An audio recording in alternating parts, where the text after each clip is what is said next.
Hello and welcome to Precon Decon, the video series where I deconstruct the pre-constructed decks of Magic the Gathering's history. In this video we're going to look at the last deck from Morningtide, which is Warrior's Code, which is red and green. So we've got the deck list here, so we've got 23 creatures, 6 instants, 3 artifacts, 4 sorceries, 24 land, mana curve off to the side there. So, as you probably guessed, this is a deck all about warriors. And yeah, just let's see how it goes. It's kind of just like red-green aggro, honestly. But yeah, it might do something more interesting than that. Let's see. So one of the rares on the deck is Unstoppable Ash. So it's 3 and a green for a 5/5 with trample. You have to champion a tree folk or warrior when you cast it, which means when it comes in, you have to exile another tree folk or warrior, and when the Unstoppable Ash leaves play, you get the other card back. But this, I mean, that's pretty good, I think, as a cost to get a 5/5 trample for only 4 mana. It also has this other ability. Whenever a creature you control becomes blocked, it gets +0/+5 until end turn, which is a huge toughness boost. And you know, it pretty much guarantees whenever a creature you control gets blocked, it's gonna survive combat. So yeah, pretty fun card to start off with. Then we have 2 Bramblewood Paragon, so 1 and a green for a 2/2. Each other warrior you control comes into play with a +1/+1 counter, with an additional +1/+1 counter on it, I should say. And each creature you control with a +1/+1 counter on it has trample. Yeah, this is like really strong. I remember thinking this was yeah, at the time, because it's a 2/2 for 2, which is like perfectly fine. But then it has like all this extra upside. Yeah, so it's not like each warrior creature you control with a +1/+1 counter has trample. It's just anything with a +1/+1 counter is really good. And there are quite a few ways to put +1/+1 counters on your creatures to give them trample. I say your warriors are coming in stronger. Yeah, this is really good. And if you have both of them out, it gets pretty silly, honestly, having both these out at the same time. So yeah, really another like really good card to have in here. We have 3 Bright Hearth Bannerets, so 1 and a red for a 1/1. Elemental spells and warrior spells you play cost 1 less to play, and it has reinforce for 1, where you pay 1 and a red.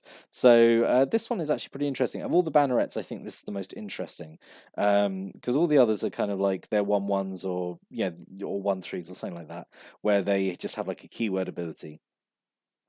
But this one actually serves as a combat trick, so you can either play it and it serves as a mana dork to make your elementals and warrior spells, which, let's face it, it's warrior spells because it's a warrior deck, cheaper, or you hold on to it and you can pay the reinforced cost to add a +1/+1 counter on something. And if you've got Bramblewood Paragon, then you're giving something trample at instant speed, which could potentially be really good. So really nice to actually have 3 of these, honestly. And then we have a single Boldwyr Intimidator. So very early reprint from Future Sight. So 5 and 2 red for a 5/5, and has just like the best line of rules text. Cowards can't block warriors, and you can pay mana to either make creatures into cowards or warriors until end of turn. Obviously all your stuff is already warriors, so you're pretty much just going to be using that top ability to make your opponent's creatures into cowards, and remove their best blockers so your warriors can swing in unopposed. So I mean, it's pretty expensive, but like it is quite a good effect.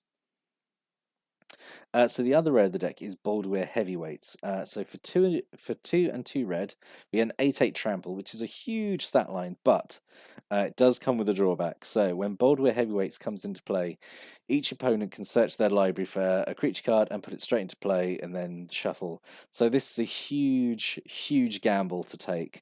You can get an 8/8 trample for only 4 mana, but you're giving your opponent a chance to like just tutor up any creature, get it straight into play. And you might think like, okay, well, I'm still going to have an 8/8 trample, and it's just like, yeah, but they can tutor up something that has like I don't know, let's say, I mean, even just in block, like Ether Snipe. So it could come in and bounce this back to your hand, and you've just essentially given your opponent like Ether Snipe for free. Or they might tutor up, say, something like, I don't know, Shriekmaw, that comes into play and it destroys a creature. So it's a huge gamble to take. Yeah. So yeah, I don't know if it's really the best rare to have. It's potentially quotes fun, but yeah, I think it could lead to some feel bad moments, I think. But yeah, I mean, it's enough for me to talk about it at length. It's an interesting card, at least. We have two Mud Button Clangers, so one red for a 1/1. Has a kinship ability, so kinship being at the start of your upkeep, you reveal the top card. You look at the top card, it's not reveal.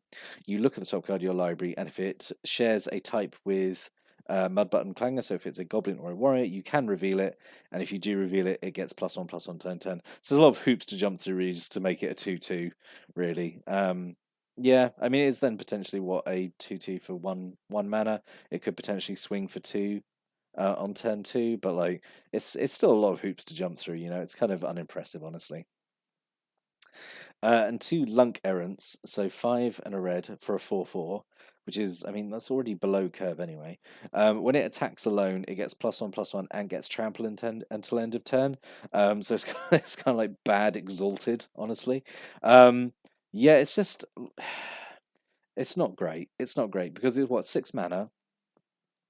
So it has to attack alone, which is kind of not a thing you really want to do in this deck anyway, because you're kind of going wide with a bunch of warriors, and you kind of want to attack with all of them. It's not worth 6 mana to attack with this alone, because even if it attacks alone, it's just becomes a 5/5 trample, and like for 6 mana, you should be getting a 5/5 trample anyway. So yeah, really not a great card. Really disappointing. We have two Winnower patrols, so 2 and a green for a 3/2 elf warrior. Has a kinship ability, and if the kinship ability goes off, it gets a +1/+1 counter. So this is like, this is basically what I think Mud Button Clanger should have been. It gets a permanent power increase rather than a temporary one. So it's definitely a lot better than the Clanger. Yeah, so really good. Kind of wish there'd been more than two. Honestly, I would have actually liked to see a full playset of these. And then a bunch of like really basic warriors. So as a deck, there's the card selection. This is pretty simple and pretty basic because we have a single Axe Grinder Giant, which is just it's basically red Crawworm. It's 4 and 2 red for just a 6/4 with no abilities. Great. We have two Elvish Warriors, which is just 2 green for a 2/3 with no abilities. Okay. We got two Ambassador Oaks, which is 3 and a green for a 3/3. When it comes to play, you make a 1/1 green elf warrior token, which is pretty good. 4 mana to make 4 power worth of things. And if you've got Bramblewood Paragon, they're both these are coming with +1/+1 counters on them, which is pretty good. Two Cloud Crown Oak, which is 4 mana for a 3/4 with reach, which is okay. And then two Changeling Berserkers, which is 4 mana for a 5/3 with haste. And you have to champion a creature when you play it, and it's a changeling, so it counts every creature type. So it gets all your warrior synergies as well. So kind of very basic, straightforward creatures here. And that's it. And then we're moving on to the non-creature spells. So we have a single Fistful of Force. So it's a pump spell with Clash. It gives +2/+2. If you win the Clash, it gives +4/+4 in Trample, which is okay. But just one of them. I kind of wish, again, there'd been more than one of these. A single Heal the Scars, so 3 in a green, to regenerate target creature, and you gain life equal to the creature's toughness. I think this is like really expensive. Even like, you could argue that regenerating a creature is worth it, but like, I don't know. I don't think it's worth 4 mana. I think this is very expensive for a very like subpar combat trick. A single incremental growth. This is pretty good. So 3 and 2 green. Put a +1/+1 counter on a target creature, 2 +1/+1 counters on another target creature, and 3 +1/+1 counters on a third target creature. So I've got you have to you have to basically cast this when there's 3 creatures out. And if your opponent has one of those 3 creatures, then you have to target them. But yeah, this is pretty good. If you have a bunch of your warriors out, this can get pretty silly by just distributing this many counters amongst your stuff. Yeah, I think it's okay. To Recross the Path, this is just like a land search spell, I suppose. 2 and a green, you reveal cards from the top of your library into reveal a land card. It goes into play untapped, which is something, and the rest go on the bottom in any order. Which is actually, that's something. Actually, you can order them in whatever way you want. Not that it's really ever going to matter, but like there's some times it might matter. And then you clash, and if you win the clash, this goes back to hand, so you can cast it again. So which is okay, I suppose. And then 2 Kindled Fury, just a very basic red combat trick. 1 red to give something +1/+0 and first strike till end turn. It's alright. First strike is obviously good defensively and offensively. So yeah, it's okay. It's okay. Two, release the ants. This is kind of like recross the paths, but it's a burn spell. So 1 in red does 1 damage to any target, and then you clash, and if you win, it goes back to hand. Yep, it's fine. At 2, I think this is okay, just to do 1 damage and with the chance of potentially casting again. Got quite a low mana curve though in this deck, I think, so not guaranteed to win the clash, but say this is such like a low investment thing, it's fine. A single Roar of the Crowd, so 3 in a red. Sorcery, choose a creature type, so warriors basically. Roar the Crowd deals damage to target creature or player equal to the number of permanents you control of the chosen type. So, yeah, I guess it's fine. I say you choose warriors and potentially do a bunch of damage. Yeah, it's okay. But this is really interesting actually. So we have 3 Obsidian Battle Axe. So 3 mana for a warrior equipment. Equipped creature has +2/+1 and has haste. Whenever a warrior creature comes into play, you can attach Obsidian Battle Axe to it. So this is like this can be some really fun plays. If you do this, you play a warrior.